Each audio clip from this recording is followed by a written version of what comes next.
So Vincent Lee is a graduate student in the Department of Philosophy at the University of Toronto. His study focuses on synthesizing the views of Spinoza and Vasubandhu on the theme of individuating minds.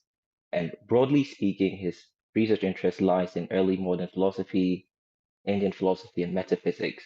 And he was my TA for Philosophy 233, which is Philosophy for Scientists, which was my absolute favorite course at U of T. And it was an introduction to metaphysics and epistemology. And Vincent and I will be having a conversation about Buddhism and the Buddhist view of free will and its implications on moral responsibility. Specifically, we will be discussing the Buddhist principle of no self, which is the idea that there is no agent or there is no I, and its implication on the existence or non-existence of free will, and how we can make sense of moral implications following these views.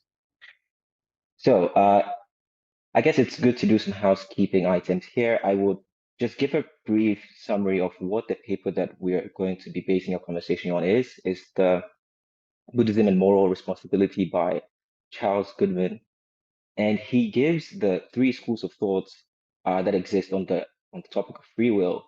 And so the first is the hard determinist framework in which they believe that the world is determined. So there are specific causes that instantiate specific events, and these are predictable in a fashion that makes the existence of free will incompatible with this view.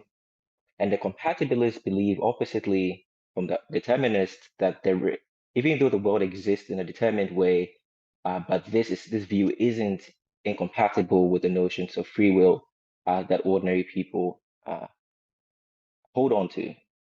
And then we have the libertarians, on the other hand, who believe in the existence of free will, but opposite in terms of justification from the compatibility. They believe that the world is indeterminate and that there's the existence of a soul, at least on certain interpretations of libertarianism. And where the Buddhist fits in seems to me to be in like two folds. We have one Buddhist view which says that, well, free will does not exist, so they're following the hard determinist here. They say that free will does not exist precisely because agents do not exist. So it's a non sequitur if agents don't exist for free will to exist. So in that landscape, all that exists is momentary simples like atoms and sounds and impressions and all of that.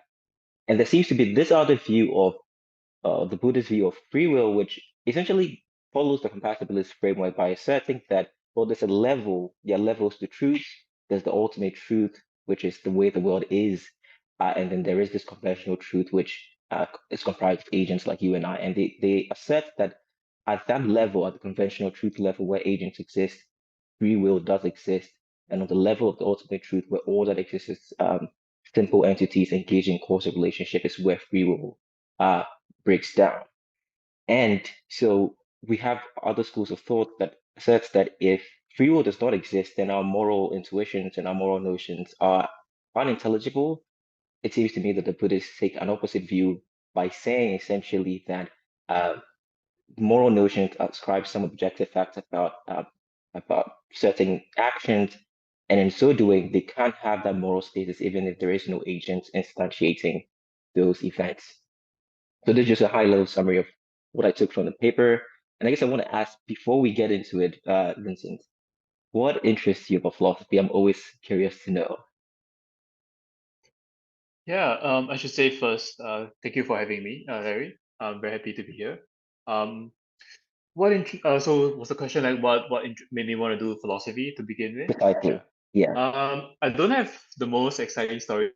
I already had a place in enrolled 2 years later because I had to do national service in Singapore. So I kind of had to wait 2 years before I started my undergrad. In those 2 years, I was kind of bored out of my mind doing administrative cybersecurity work. So one of the things I kind of wanted to do was to read something that I've not read before. I'm someone who hasn't been to college yet, and I realized that one of the things that I have no idea about was philosophy. Right? I've done a little bit of literature and I've done a little bit of economics. I kind of have a few of many subjects, but philosophy was kind of like completely a black hole for me. Right? So I just kind of went to the bookstore and I literally picked a random a book I read. Yeah, so the book I ended up picking just based on the cover and the synopsis alone was a book called Truth and Method. Hmm. by a German philosopher called Hans-Georg Gadamer. So Gadamer was a 20th century German philosopher. He wrote on many things, especially to do with the nature of interpretation, how it is that we interpret anything at all. What's the experience like? And he tries to explain that. So I had a very hard time going through the book. I was like many, many hundreds of pages. Um, but halfway through, I suppose, I realized I really liked what I was doing, even though I can safely say that I didn't know what I was really doing. But I think that sparked enough of a fire that I really wanted to continue doing that. So even before I started my undergrad proper, I Hmm. kind of already knew that I really wanted to do philosophy. By the time I entered college, I started doing philosophy, and then yeah, everything, all my suspicions were confirmed. I just kind of like fell for it even harder. Yeah. Right, that's such an interesting story because it follows the same trajectory of mine. I just happened to have come across the public lecture by Dr. Sandel on moral philosophy, but he's a political philosopher. But he had Mm, this book called Justice: What is the Right Thing to Do? And I remember like reading about these moral principles for the first time, utilitarianism, deontology. I just completed high school at the time. So just like you, I was about to enter undergrad and I started engaging with these ideas more seriously and just fell in love. And I thought that was going to be the area that I would spend my most of my time reading on until I took philosophy 233, which is introduction to epistemology and metaphysics. And then I just enjoyed that even more. So we're here. But I'm also very curious to know what is the process by which you distill what exactly you want to study in graduate school. mhm. Yeah, good question. I think a lot of it is definitely contingent, right? The kind of Mhm. push me in a certain direction, which is suitable for a topic, I suppose. So some of the things that I learned in college that really kind of caught my attention was early modern philosophy. So some of the names that are famous, even though people outside of philosophy, like Descartes, Kant. Um, so that was kind of like the canonical Western philosophers. On the other side, I was kind of introduced to Indian philosophy as well. So kind of I was, and then I started to see connections with all the early modern stuff. I started to read. Um, so yeah, I did Spinoza way after I started learning about Buddhist philosophy. So I Mhm. started to read certain Western thinkers, perhaps for better for worse, through a slightly Buddhist inflected lens. And then from Right. there, I just kind of started to draw connections. I just wanted to think more and write more, and I realized I wasn't the only one. So there's a lot. There are a lot of Mhm. people who draw these connections across space and time. So that Right. has continued. That's extremely interesting to hear. I guess now we can get into the topic for today. And I just wanted to get a taste of the landscape of Buddhism. So, what is Buddhism broadly speaking? Yeah, most broadly speaking, I'll try to give a simplified version, which is insofar as we're concerned about Buddhist as philosophy. Right. So obviously, Buddhism is also a religion. That's kind of the broadest level that we can speak of. It has its roots in ancient India, 700 years BCE. Um, but that is gonna incorporate many aspects: the practical aspects, the moral aspects, the community aspects. But what really interests me, or what seems definitive for me, is the ideas, the philosophical doctrines, their views, their reasons for holding those views. Um, so one of the trademark ideas belonging to most Buddhists, I wouldn't say every single Buddhist is going to say exactly the same thing, but one of their trademark ideas is the idea of no self, right? That there isn't a self. And Buddhists of various tribes, they're going to explain that idea differently, but everyone will agree that Buddha, the one who kind of like founded the religion, definitely had an inkling of those ideas. Um, but everybody started to spell them out in different ways after that.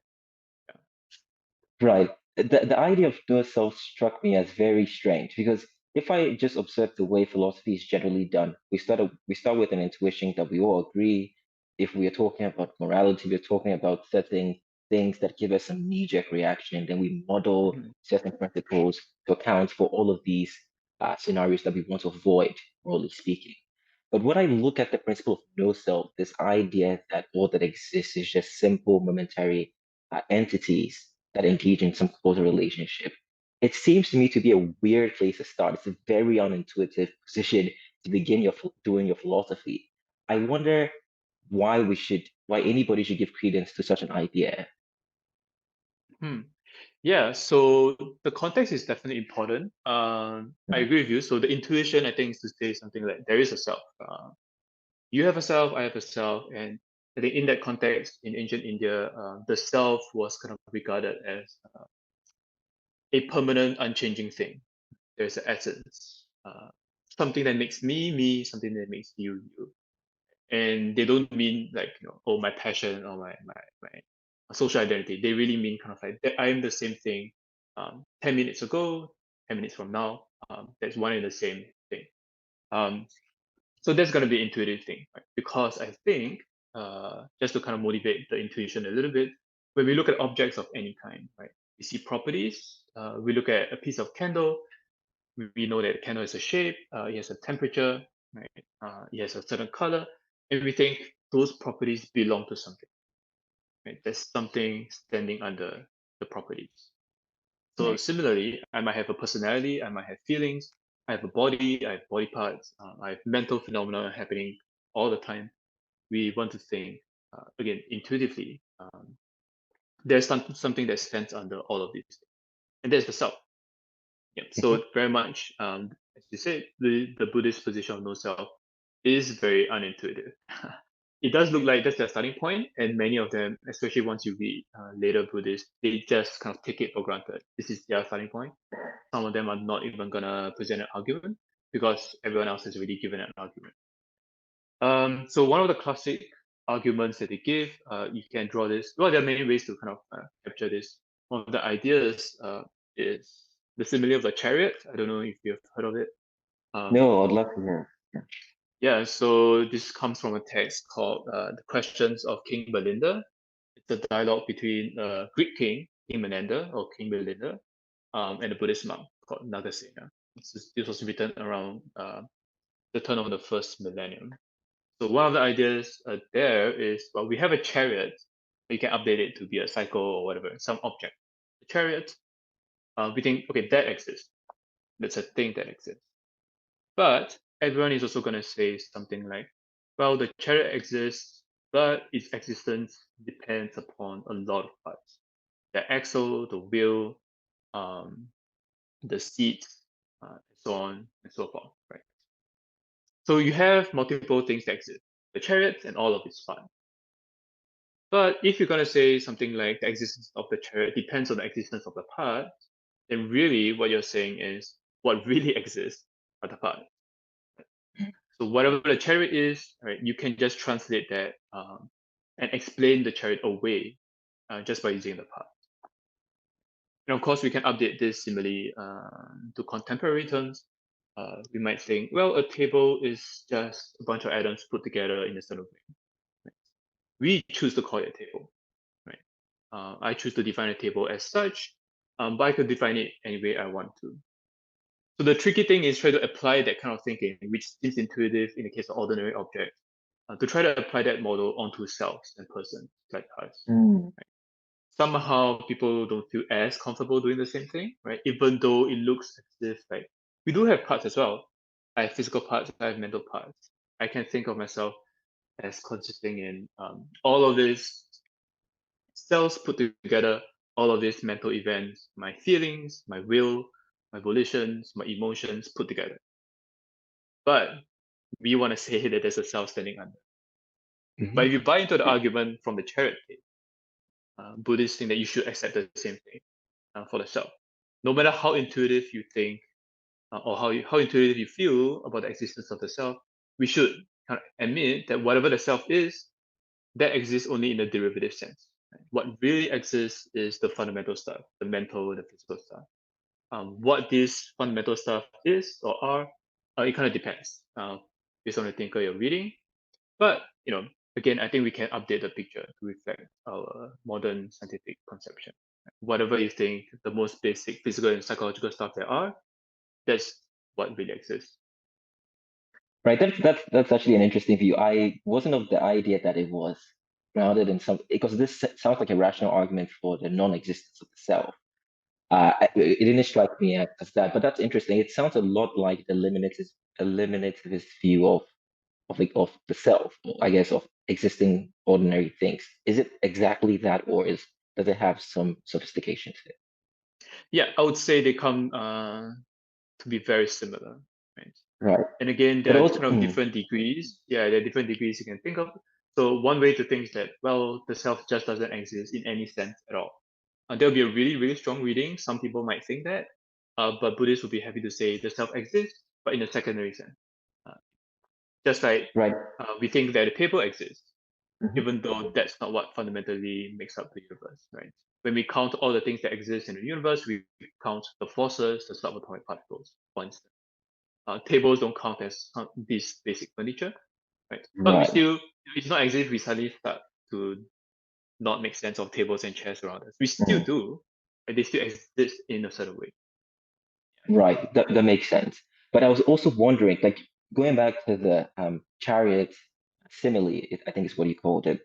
Yeah, It seems to me that, like, at least for ordinary material objects, non-human material objects like tables and chairs, saying that the table is just a composition of wood parts that come together or assemble together to form this thing on which you can put your tables and bottles and whatnot on. yeah. It's something different from, I think, from the existence of a human being, a being that is rational. So, for example, it seems to me strange to say that all that comprises Larry, that is myself, is just my arms and my chest and my head. It seems that there is some emergent property that comes out that would be missing if we just did some Frankenstein model of a human being, just put together the parts. Like there will be the eye missing. And it seems that the eye just comes about not just by the assembly of my parts, but some emergent property. Perhaps if you're a materialist, you might see that it comes from consciousness, which is existing in your brain somewhere in there. Great. Yeah, that is exactly the kind of objection I think a lot of Buddhists receive from their opponents. Mm, So the phrase they used, I think, was helpful. It feels like there's something missing. Right? It feels like even if you put all the mental and physical stuff together, there's still something missing. There is the I that's not explained, or something that needs to be explained, and there's the I. Different ways to think about it. So one easy test case, I mean, it's not so easy maybe. One easy way to test this is to say, okay, whatever action or event or phenomena you have in mind, and you think that the self is responsible for that, or the ego or the I is responsible for that. Could you explain that same phenomenon without the I? If you could explain the same phenomenon with reference to quote unquote the simpler components, the psychological and physical stuff, and your explanation for that phenomenon at no point refers to the I or the self. If you can do that, then you've just shown that you don't need the self to exist. Right? So you can think of this as kind of a criterion for explanation, right? If you have two ways of explaining the same thing, right, you have to make a choice. If one of the pictures says that there's a self and there is also all these parts going on, that's a slightly more complicated picture. If you have a second picture on which there is no self, there are only all these parts, but I can explain exactly the same phenomenon, then maybe we should choose the simpler explanation. right. So Of course, there that's are like other some arguments as well. Yeah. right. It sounds like an Occam's razor kind of rule of thumb in, I guess, the best explanation account. But I guess to quote Professor Imogen, when we are alluding to inference, when we're referring to best explanation, we must, first of all, we have two assumptions also on the table, which is the kinds of arguments that already exist for which we are counting best explanation as the better among the two, if there are two, in your case, and just the idea that I guess we are limited by the scope of the things we have the kinds of arguments that we have epistemic access to. So I guess is this like, because for it to be a religion, I guess presumably has to be something more than just an inference to best explanation. It must be something grounded in the nature of reality, such that they can make prescriptive claims about how individuals ought to act following this principle of no self. Yeah, so there's a lot packed into that. Yeah, let's see where we can go from here. Yeah, I suppose if you're not a fan of the metaphysical explanation, if you still want to say that the soul or the self, the ego, that's a part of the universe, fundamentally speaking, that also opens its own can of worms. Now you have to explain, and we're still kind of doing philosophy, or we're still doing in the world of metaphysics. Now you have to explain how that soul comes about. The soul in itself, right? I'm not asking, oh, how did this feeling come about from a previous memory? Hmm. I could draw that simple causal connection. That's not too bad, presumably. But now we want to explain the existence of every single soul in the world. Right. That If we can makes do it. that, that'd be great. Yeah, Um, but there's a much higher bar to make. right.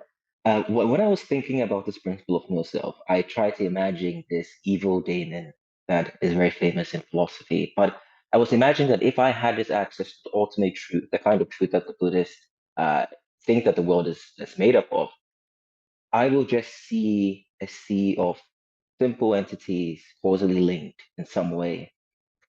But it seems to me that if I was that evil demon, I wouldn't be able to make sense of the natural world. So, for example, if I was to pick this bottle up and quench my thirst with it, all that the evil demon would say is that there is some sort of uh, atomic entities or whatever that simplest thing that comprises my hand is, holding this group of molecules that constitute the bottle, which itself constitutes some molecules that comprise water ordinarily. And then there is this sort of sensation that follows that is the quenching of my thirst. But suppose you also did the same thing. Suppose there are two individuals doing the exact same act. It seems to me that the evil demon has no reason to attribute as distinct these two events happening if all that they are seeing is this simple momentary element causally linked together. It seems that there is just this strange world of things happening for which no individual has any uh, agency over, so to speak. What how could you make sense of that? Yeah, just to check. So what do you mean by the reference to the evil demon here? So just this individual who has this metaphysical access to the actual truth of the world, which is the Okay, world that okay, kind of exists. like a yeah. This it's interesting to use the kind of demon as a case Yeah. study because some people would say that's a God eyes view in a way. What would you say? Precisely. Okay, Precisely. it's kind of an exact opposite. Okay, um, yeah, it's a good question. So a lot of it is gonna come down to causal relation. A Mhm. lot of these Buddhists, early Buddhists and later Buddhists, they develop conceptions of causality because clearly once we reduce or we take away the self, uh, we explain away the self. All we need are this mental and physical stuff, whatever the stuff are, the most basic kind of things. Those have to be causally related somehow, right? So we might think, for example, whatever that makes myself up, my memories, my feelings, my body, um, all of those things have to be causally connected. All of the things, the mental and physical stuff, making your causal series up has to be connected Mhm. as well, right? So all the things Right. connected there, we can call that, okay, that's Larry. That causal series is Larry. This causal series here is Vincent. Now, you might think that's not good enough because one of the other kind of like major ideas in Buddhism is known as dependent origination. Right? So everything that exists, every event, and every entity exists in an interconnected web of causation. There is no kind of like self-standing cause or self-standing entity. Everything is caused by something, and everything causes something. So even if I have a causal series here, my causal series is connected to your causal series, right? Because you are hearing words coming out of my mouth through the laptop, through the speakers, right? So we can draw a causal connection there. So what some Buddhists are going to say is, well, yes, indeed, right? I admit that there are causal connections everywhere between every single causal series making everyone up. But and this might not be satisfying to everyone, right? But there are some causal relations that are tighter. Those causal relations are more intimate. Those are kind of quote unquote appropriate. So that's Right. the reason why some Buddhists are gonna say, right? There's a reason why I will never remember your experience. Mm. You could tell me about your experiences, but it doesn't have the right causal link. Similarly, you Right. could tell me about your experiences. You could feel angry about something, and I could sympathize with you and feel anger on your behalf. But that's not the same thing as actually feeling what you felt, because the Hmm. causal connection isn't as strong. Right? It's kind of second Right. degree, third degree, and so on and so forth. Right? So in a way, you're right. Everything is completely connected. What distinguishes you from me is just kind of like, if you think of it as a network, right? Some clusters of nodes are going to be more centralized. Another cluster of nodes are going to be more central. But everything is still connected, maybe by Right. more or less degrees. So that's kind of one way Buddhists try to Mm. answer that question. Right, but it seems to me that we are making the exact move that the Buddhists want to avoid. We are certain compositioning to these entities that you say are causally unified in a way that indexes some causal entities, and so I guess some cause and effects to. I don't want to say an agent because they Yeah, assume that an agent does not exist. It's hard to talk about this, but some yeah. unified causal cause and effect is indexed to me, and some causally unified cause and effect is indexed to you. This seems to assert composition of these things that I engage in this causal link. And I think they want to avoid the composition because all I can just say, the move I can make is that that composition is what it means to be an agent, right? Hmm. So why isn't that move appropriate on the Buddhist view? Yeah, that is a very tempting move to make. So you want to say something like, yeah, all these causal connections or the causal relata, they do compose a larger whole, right? And that's exactly Precisely. what I mean by agent, right? So the Buddhists are just going to say the direction of explanation runs the other way. We are explaining Mm. away wholes. All that exists are the stuff that underlies everything Right, else. Yeah. right. And it goes And back to the again, yeah, initial. Mhm. yeah, and again, like if you can explain away everything else, without reference to the Exactly. whole, without reference Hmm. to some unity, and you can do the job pretty well. Obviously, that's going to be difficult, but if you can do it, then maybe we could be more persuaded by that picture.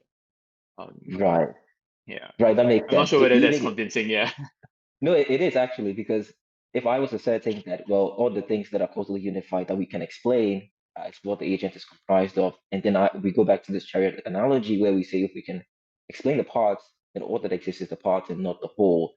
Uh, then it seems to follow. So I actually don't. It's surprising. It surprisingly makes sense. That's it's yeah, amazing. but the interesting kind of implication is that you might think, and not all Buddhists are going to say this, but like, you might Mm, think if you accept that kind of picture where everything is causally related so deeply like that, you might think these boundaries of a person or a table, they're quite fuzzy, they're kind of mhm. vague. I could cut things up slightly differently. You might think, okay, if I want to cover up a set of objects or an object consisting of my hand and the Statue of Liberty, nobody is going to say that that's a good object.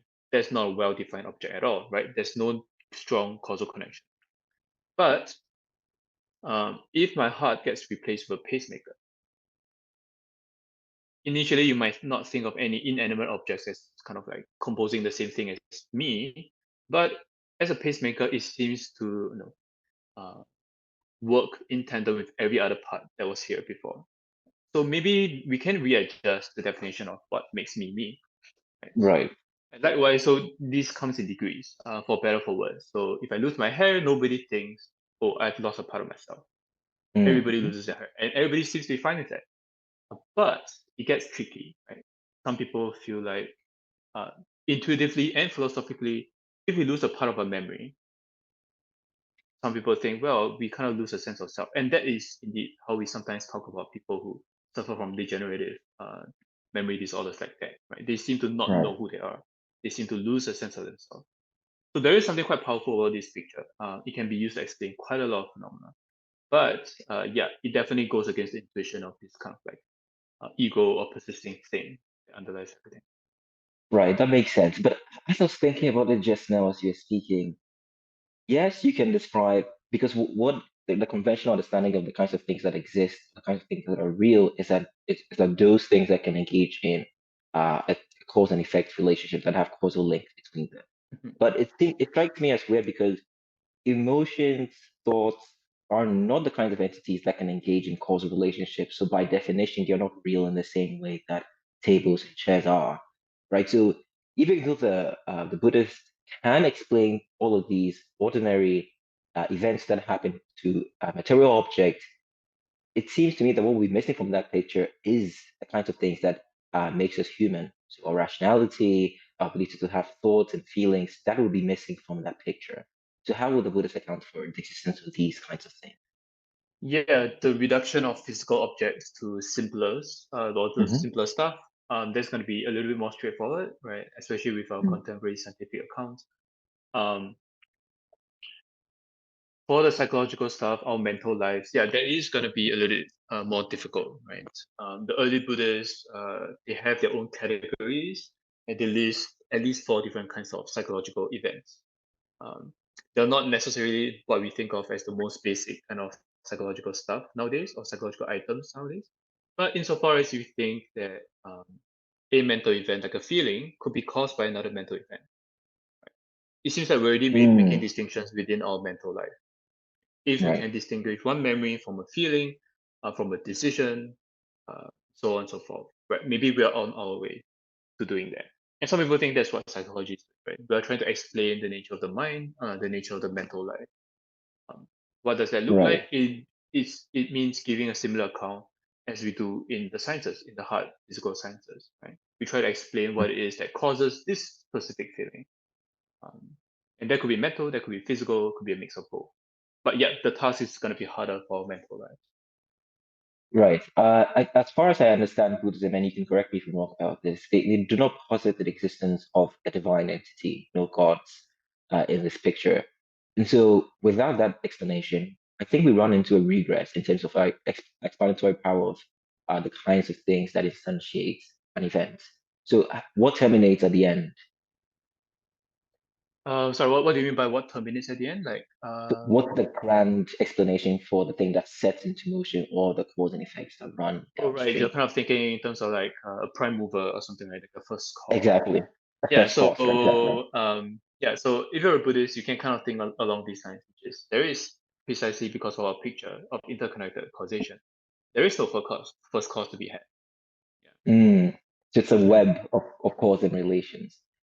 Yeah. Obviously, in real life, it gets historically it gets very complicated because there are various versions and denominations within Buddhism that some of them do Mm. kind of deify the Buddha or other figures. That becomes a major part of those identities. But yeah, philosophically speaking, as with the early Buddhist philosophers, they don't kind of have recourse. They don't see a need to appeal to some first cause that Right. sends into motion everything else. So presumably at the start of time, or whatever that means, there's at the beginning there was no single event. There was just a web of events happening. Yeah. Okay, through and through. I see. I see. So I suppose this sort of leads us into the question of whether free will exists. So what do the Buddhists think about free will, and do you think that follows? Hmm. Yeah, I mean, it's complicated because free will per se, as the term itself, doesn't quite pop up in the text of the Indian Buddhists, right?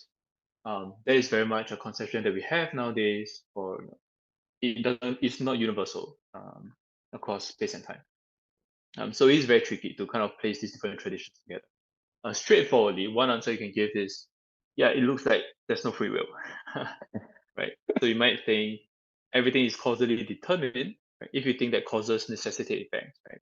That's what we mean Mm. by causes anyway, right? For something to be a cause, it means that there is a certain effect that follows.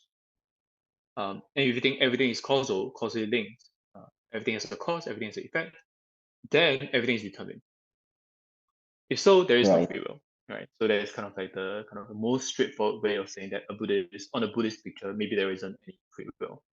Um, but another approach, which you already kind of spelled out at the very beginning, um, if we have this kind of picture of multiple levels of reality, we can say like at the most fundamental reality, there are no agents, there are no persons, there are no selves. So it doesn't make sense to speak of free will because that's how we think about free will, right? We think of free will as belonging to such person or self. Right. So at the most fundamental level, no free will.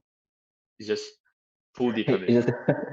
Yeah, but at Mm. the level of derivative, secondary, or conventional reality, maybe there is free will, right? Because there are persons in that Right. derivative sense. Again, Right. I see. What do you think about that personally? If you don't mind, say if you mind. yeah, I'm influenced by both Buddhist philosophy and Spinoza. Mm. Spinoza is is also suspicious of free will very much. He also has a very, I think he comes down very hard and explicitly, more explicitly perhaps than some Buddhists. He thinks of Right. the world as fully deterministic and actually Mm, necessitarian. Everything is necessitated from beginning to right. end. So there is a free will. Right. Yet I'm very he thinks there is still important work to be done. Doesn't mean that mm-hmm. we just kind of like shrug our shoulders, throw our hands up, and do nothing. Yeah. Right. Yeah, I'm actually quite sympathetic to the view of the inexistence of free will. It's one of those views that I never even considered to be a problem up for grabs until I read Sam Harris's book Free Will on the matter, and then I was like, okay, maybe there is more to this than I imagined. But I would make the next step, which Sam Harris does as well, by saying that then if there is no existence of free will, then our ordinary notions of moral responsibility breaks down. Yeah. But I want to make the distinction that it's not the same as saying that I don't think that moral notions are not useful. I think they are, but Mhm. I guess moral responsibility in the way that ordinary people think about it, I think, might be unjustifiable if we consider the fact that free will does not exist. So, but I think Buddhists take an opposite view. They believe that there are still things that uh, can be ascribed as morally good acts or morally bad acts. How can they do this? Yeah, that part is a little bit tricky. So I think a lot of them are gonna commit themselves to something like moral laws. Here, moral law or the law of karma, some of them say, is not gonna refer to human-laid laws, not the kind of laws that we lay down for each other, that we kind of like intersubjectively agree upon. Um, they kind of really think actions, volitions, effects, events, those have moral quality. So on that kind of view, right, if you're that kind of Buddhist, you're going to think that actions themselves objectively have a moral quality appended. Just like a physical thing has a color, actions have moral qualities. Right? It is a feature of the world. Right? So whatever laws of physics we think there are, laws of nature, for the Buddhists, some of these Buddhists, they're going to say, yeah, actually these moral laws are part of the world as well. Right? Mm. So even though there are moral agents, moral selves or persons, right, we still ascribe morality to action. And that maybe suffices. Right. But that seems like a strange view because if we're saying that there is no agent and there is no agent that instantiates these morally good or bad actions, then on that view, if we still agree that morality or moral laws exist, then we must ascribe moral laws to things like hurricanes, things like tsunamis that cause immeasurable suffering.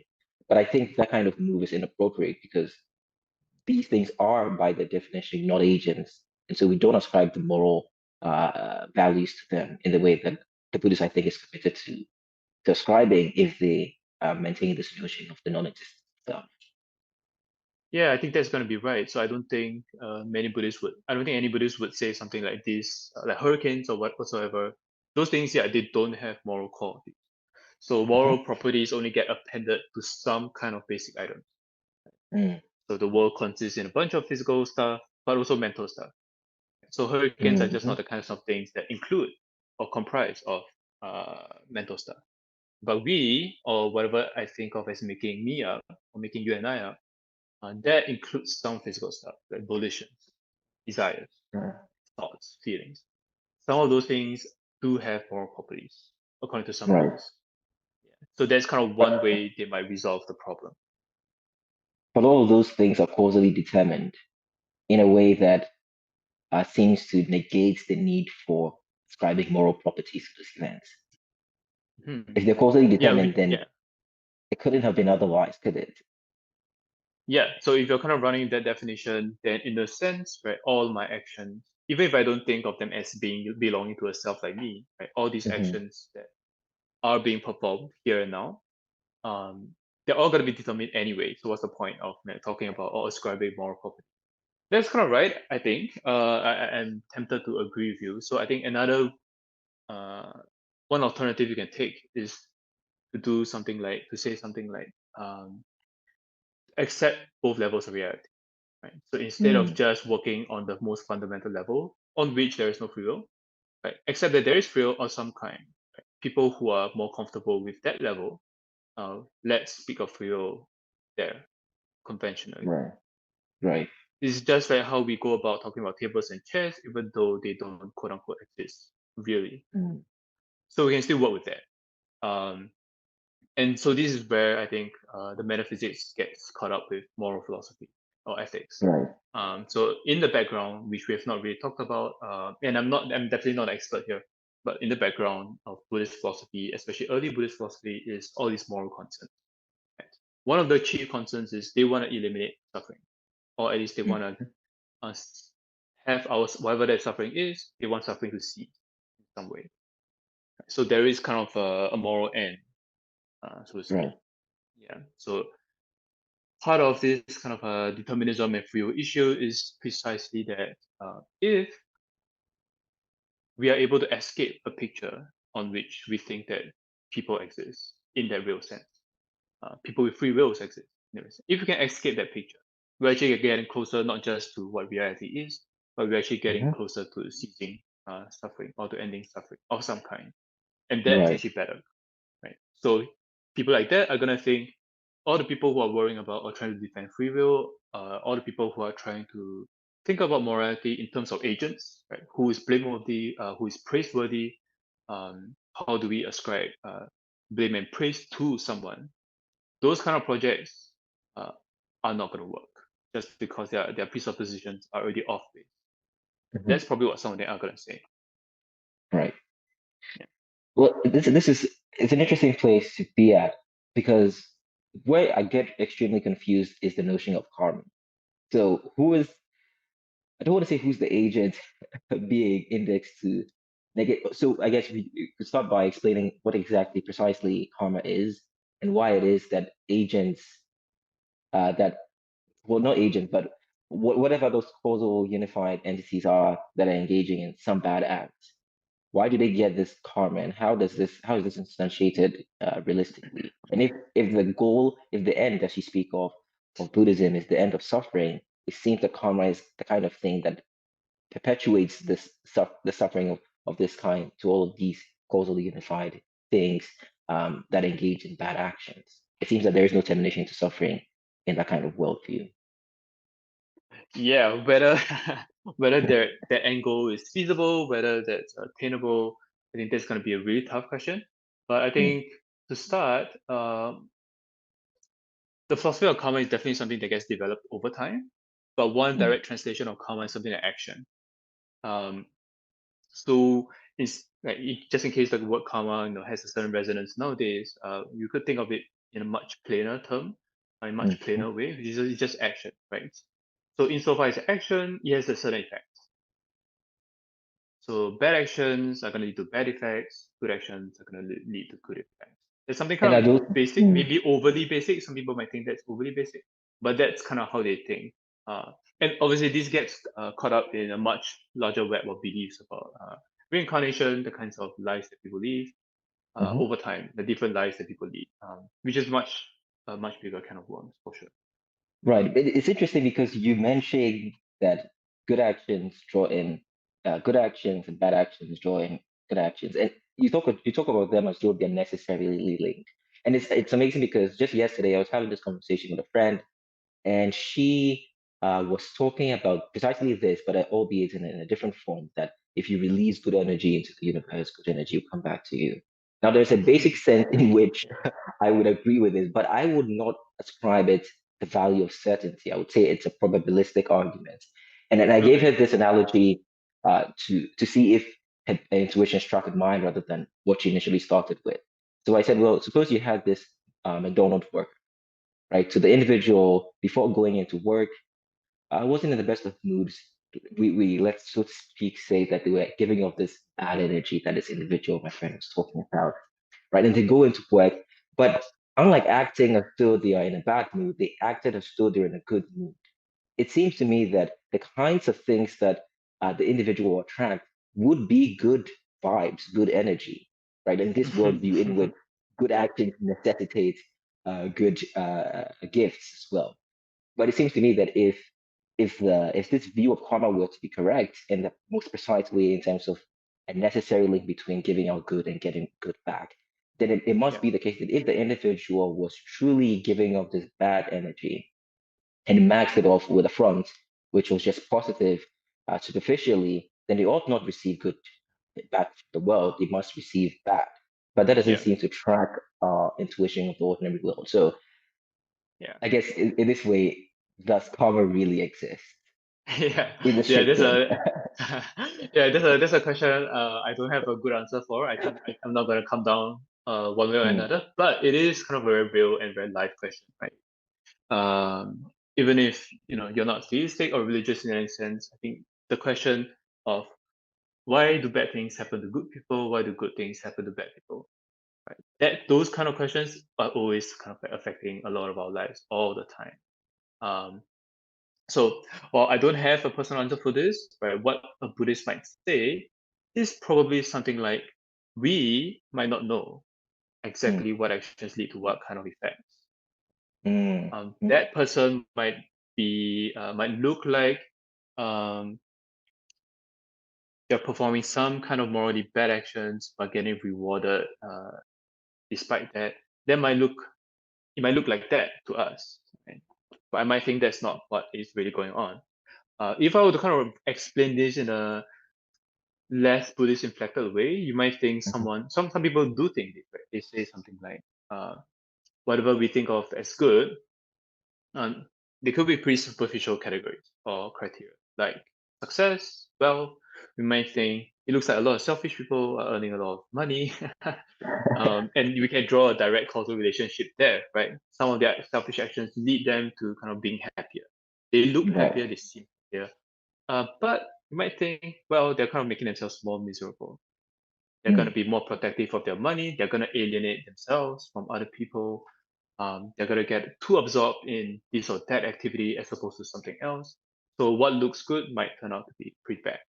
Um, and so that's something that you might think. Again, this is a little bit simplistic, right. um, but it's interesting. So I think some Buddhists later on go along a similar lines. So something like they even say, for example, Vasubandhu seems to say something like this at one point. So rather than heaven or hell actually existing as separate realms, they're Mhm, kind of things that exist in our head, right? So you have your own personal hell, so to speak. Right?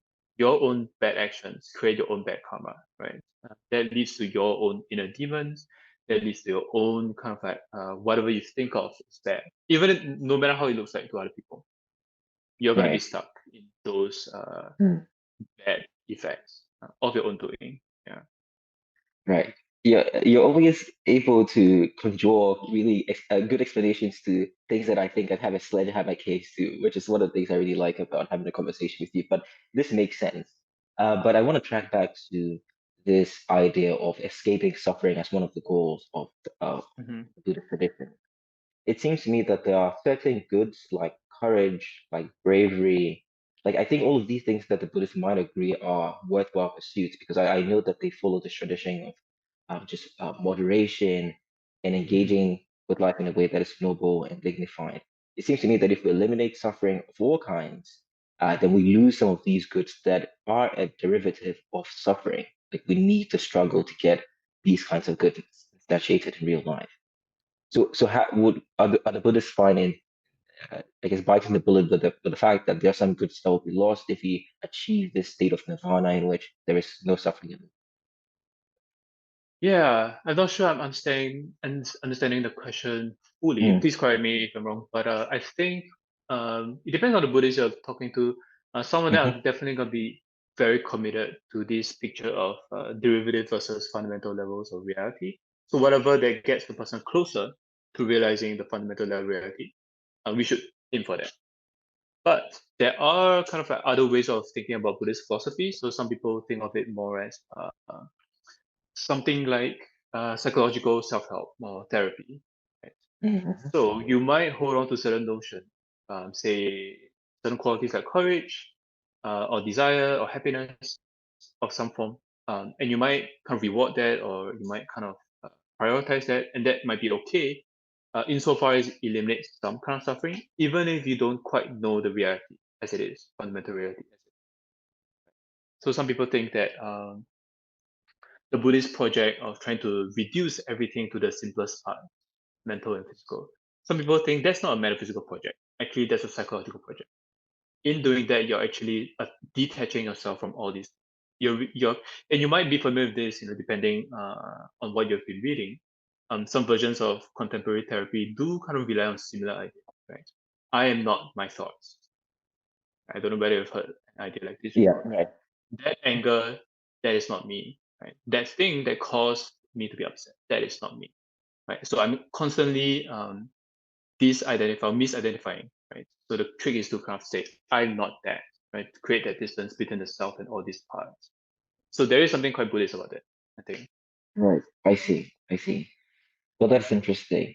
But I guess you spoke about Buddhists saying something like, or I guess some Buddhist school of thought saying that if uh, ascribing, I guess, notions to the conventional world in which it doesn't really map onto reality, but if doing that project reduces your suffering, then you should do that. Yeah. I used to be Yeah, of the view. there's a famous phrase in ancient Buddhist philosophy, upaya, which means skillful means. Mm, So some people kind of this arises because in the earliest scriptures written down, so the Buddha didn't write anything down, but everyone else wrote down apparently what the Buddha said. And the Buddha seems to use words like self and all sorts of objects. And people asking like, but if they don't exist, how can the Buddha kind of like talk about them, right? If these feelings don't actually exist, how can the Buddha talk about them? So one explanation is, well, the Buddha was talking about it for your own sake, just because those are the terms that we are used to and understand. Right. So another method that's helpful is kind of like these terms, especially to do with the self. It's just a raft that we use to get across the river. Once we're right, across, we ditch the raft. right. So what I about don't know those if that helps. Yeah. individuals? Yeah, no, it does, it does. So he's essentially saying that for all you ordinary folks that haven't achieved godlike status like I have, I will give you the more basic conventional truths, and I can manage the ultimate truth. This seems to be, well, why wouldn't he like educate his followers in such a way that they can attain access to reality, such that they are viewing it as the ultimate truth without the requirements of the scaffolds of the conventional reality to make this journey to nirvana? Yeah. So some people think that he is doing that, but you Mm, can't. Not everybody is just gonna accept or read a piece of philosophical treatise and accept the truth immediately. Right? For something that deep to change within yourself, right? Some people think that's not just a cognitive change. There's an entire kind of moral, personal change that can come, and sometimes affective as well. Some people describe it as affective change. You can't always just change emotions by reasoning. Some people think right.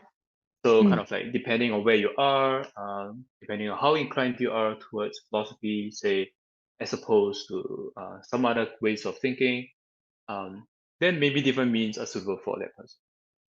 right. Right. I Yeah, see. and I that see. doesn't sound too crazy. That's kind of how we teach people as well, right? Some people have different strengths, different weaknesses, and we tailor whatever we want to teach to those strengths and weaknesses. Yeah.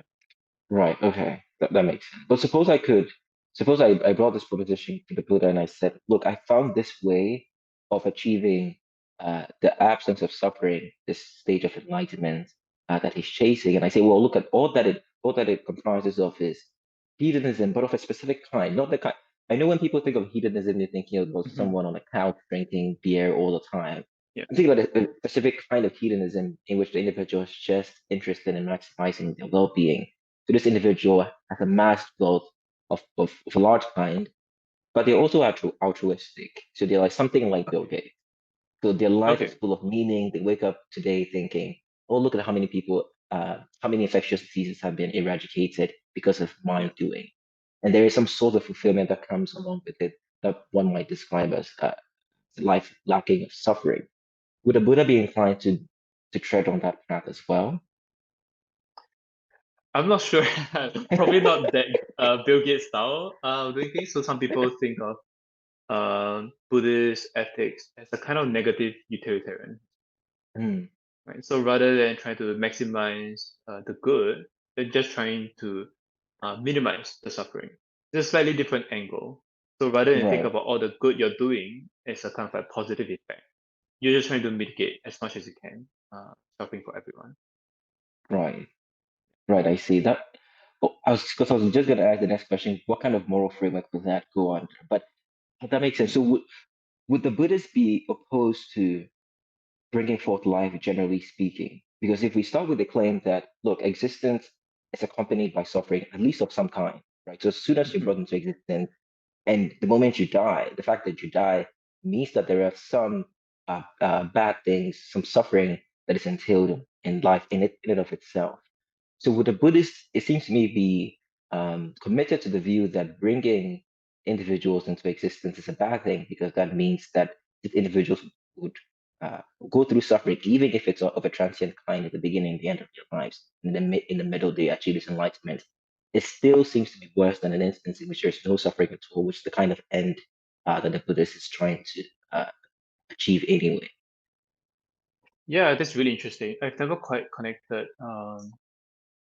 the Buddhist idea of suffering with anti-natalist positions. Yeah, I Um, have to think about that. So, I mean, on the one hand, definitely, I don't think any of them are gonna say something like that.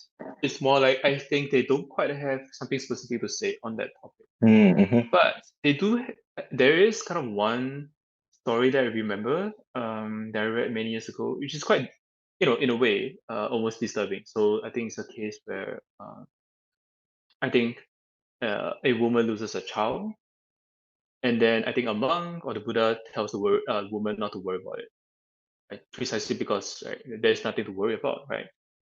All things are transient, all things are impermanent. So why are you attaching your feelings of mm, sadness and grief to that kind of event? Because that everybody goes through that in a way, right? Everything passes. Yeah, so you can not that I support or endorse that reading, but you can kind of take it in a slightly darker direction. So I feel like they just probably wouldn't even think about these issues on those terms. They're very much just, well, we're in the world now. We're in the world of suffering.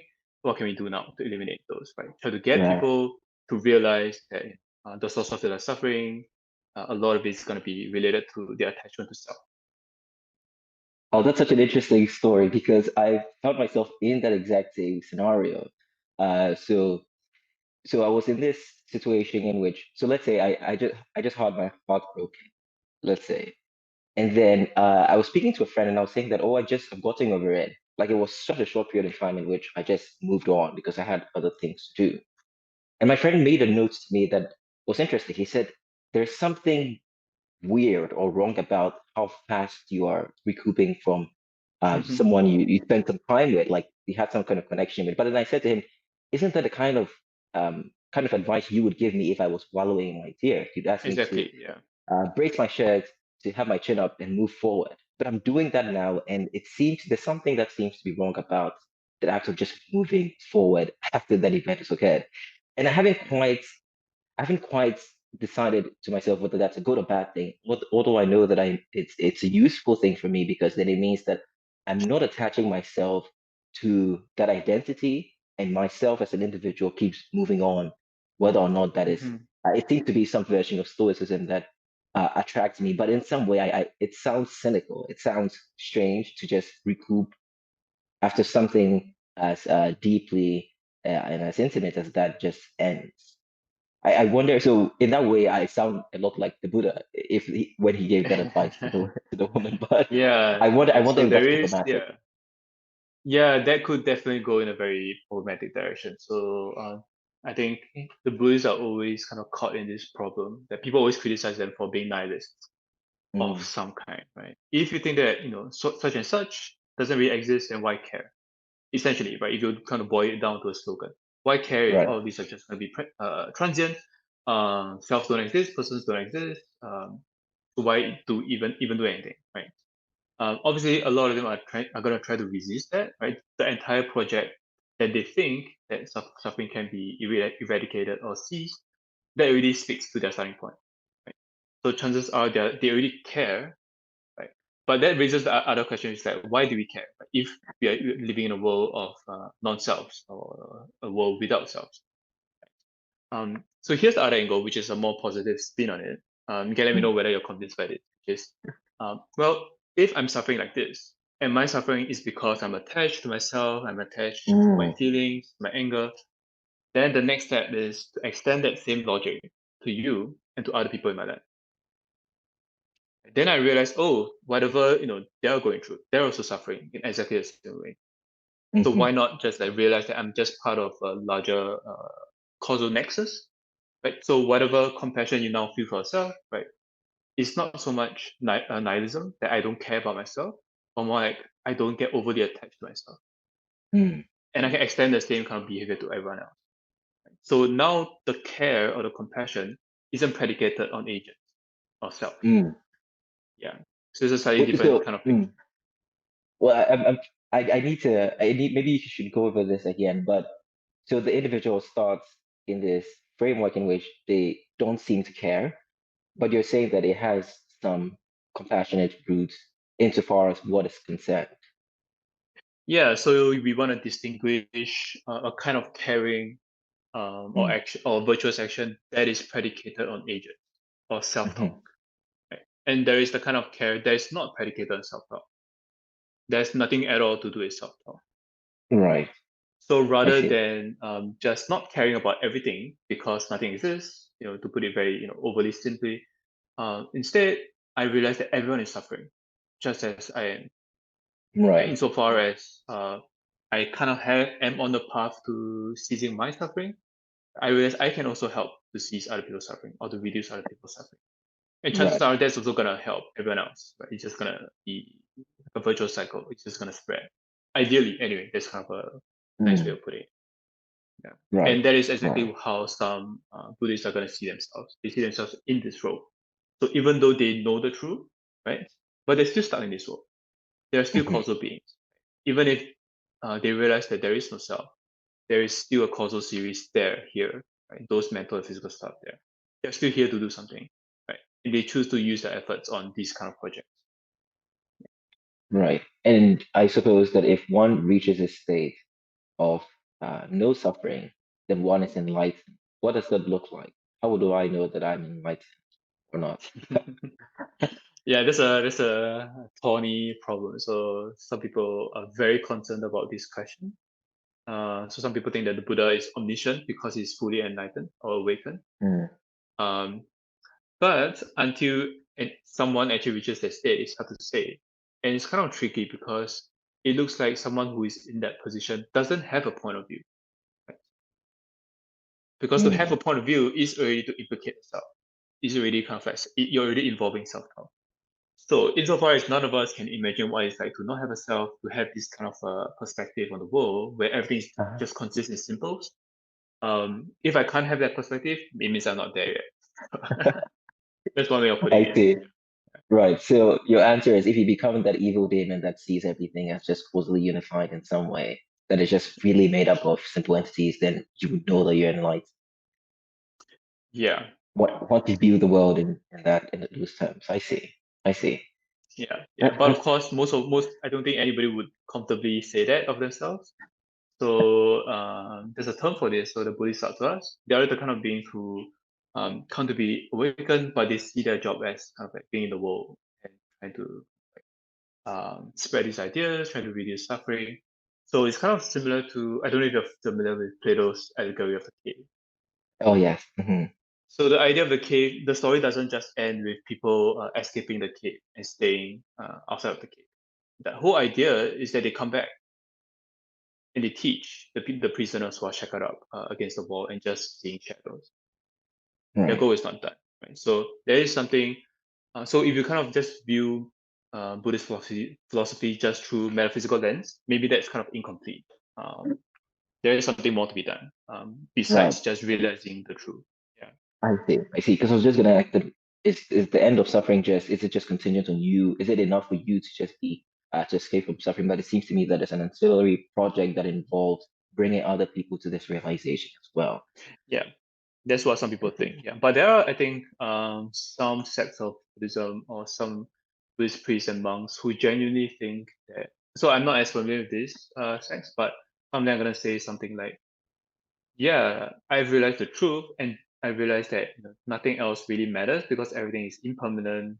There are no persisting objects. And so something that they do is they just decide to be in a place of seclusion for the rest of their lives. And they Right, retreat from, social life, they retreat from civilization, and they think it's just what they want to do. right, To them, maybe that's enlightenment, but to others, maybe not. Some people, right, to other people, right, being awakened isn't just about kind of realizing the truth, but it's also about what you do after that. right, right, So there are a wide variety of responses and paths that you can right. take. I think that's a very nice way to end the conversation. So we have talked about a host of things. We talked about the Buddhist view on free will. We talked about how this entails setting moral notions. So the idea that individuals, the end of Buddhism seems to be to reduce suffering to the most bearable kind, or I guess to eliminate it totally as well. But I want to end with this question. I want to end by asking, what makes a good philosopher? Yeah, that's a tough question. I'm not sure I have a sensible or defensible notion of philosopher or philosophy to run by. Um, but I kind of think of philosophy as just slowing down your thinking. And again, Mm, I'm primarily interested in metaphysics. Also, for some other people, they might think that philosophy is about changing minds, changing hearts, changing lives of people. Um, for me, it's a lot more like an intellectual puzzle. So my claims aren't as big. So a good philosopher is just someone who is able to think slowly, mhm. think carefully, and not take anything for granted. Right. Being, or at least have that kind of position of intellectual humility to always try to ask questions, to ask the whys, to ask the hows, and to never settle for anything less. Maybe. Yeah. I think that's exactly right. I have never met any philosopher that doesn't have intellectual humility. Because I think one of the consequences of thinking in these ways is that you don't take anything for granted. And so you're always left with this first principles ground up way of reasoning about things, which is actually why I named Hmm. this podcast itself first principles, because it's Yeah. precisely the way I like to go about constructing worldviews. But I guess one of the issues that I always have with this kind of way of thinking, and that I want to hear what you think about, is that it seems to me that I most times don't have a backbone. I'm just like, maybe I'm agnostic about this aspect of the argument, and so for that reason I suspend judgment. And it seems to permeate all these other ways, but I need to act in a way that is useful in the world. So sometimes I have to take a stance. But Yeah. truthfully speaking, I'm mostly agnostic about many of these very Right. core questions. What do you do about that? How do you Yeah, I address feel the this same. problem? Like I still really consider myself more a student of philosophy rather than a philosopher, whatever that means. There's a kind of nice definition from another philosopher that I really like, Deleuze, the 20th century French philosopher. So one of the things he says about philosophy is that philosophy, the role of philosophy, or the job of philosophy, is to sadden, to make people sad. Mhm. So it is very much to go against our intuitions. It's not philosophy is not in a domain of trying to make people happy or trying to make people get to where they want to go or anything like that. In fact, if you're kind of trying to clarify concepts and see the truth and challenge our assumptions, chances are, you're going to make people sad, you're going to irritate people. You can think of Socrates as a classic example. Um, so maybe that could be a mark of being a good Right, philosopher, right? If you're kind of like creating disturbances, you're making people upset, that could be a good, nice mark of what constitutes a good philosopher. But yeah, I think right. having a skeptical attitude, it can be quite tiring because you realize, as you said, right? Tell me about it. Even if it's hard to actually commit to a single position wholeheartedly, and I think Right, very few philosophers would truly say that. I'm just right, committed to this single view. I'm not going to change it because the nature of philosophy is that you can be challenged in right, principle. Anyway. Yeah, so the trick is to kind of straddle that line. We are kind of stuck, right? Just like a lot of these bodhisattvas who seem to know the truth, but they just because they know the truth, they're still causal beings. They still suffer. We cannot mm, not suffer. It's just kind of right. a fact of reality. Yeah. Yeah, no, that's. I think philosophy is doing a poor job at making me unhappy because just the very project of thinking about it, and I try to pinpoint why exactly, because I used to think that there is some end that it's serving for which I enjoy Mm, doing it, rather than it being a good in it of itself. But I just track back on the conclusion that there's just something about thinking about these hard problems that makes me Mm. happy.